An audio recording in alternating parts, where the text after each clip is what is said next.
Жаратылыстың басталуы 8-ші тарау. Құдай Нұхқа және онымен бірге кемедегі барлық аңдар мен малдарға мейірімділік көрсетіп, жер бетінде жел тұрғызды. Осылай су тартыла бастады. Тұңғиықтағы қайнар көздер бітеліп, аспан қақпалары жабылып, жаңбыр басылды. Жер жүзіндегі судың беті қайтып, 150 күн бойы су біртіндеп тартыла берді. Содан 7-ші айдың 17-ші күні болғанда, кеме Арарат тауларының үстіне тоқтады. Су 10-шы айға дейін үздіксіз азайып, 10-шы айдың 1-ші күні таушыңдары көріне бастады.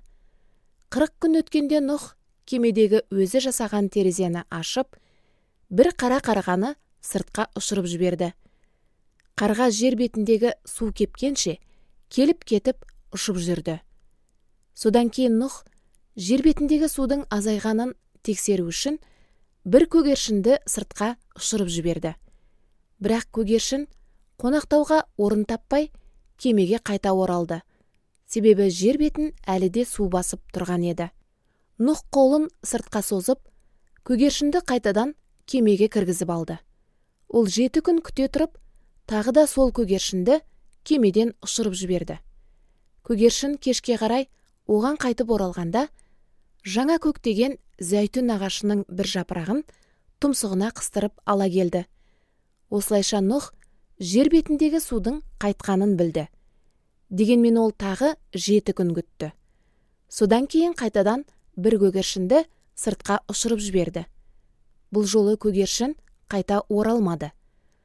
Нұхтың 601 жасқа толған жылының 1-ші айының 1-ші күні жер бетіндегі су тартылған еді. Нұх кеменің шатырын ашып қарағанда жер кеуіпті. 2-ші айдың 27-ші күні жер беті мүлдем құрғақ болды. Сол кезде Құдай Нұхқа былай деді: «Әйелің екеуің кемеден шығыңдар. Ұлдарың мен келіндерің де шықсын. Кемеде болған түрлі құстарды, малдарды және жер бетінде жорғалап жүргендерді сыртқа алып шық. Олар жер бетін жайлап, өсіп-өніп көбейсін».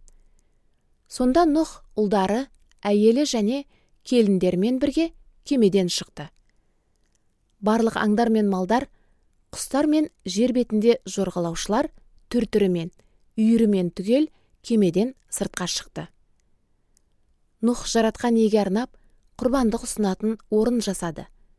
Содан кейін ол малдың және құстың барлық адал түрлерінен біразын алып, оларды құрбандыққа шалып, өртеп жіберді.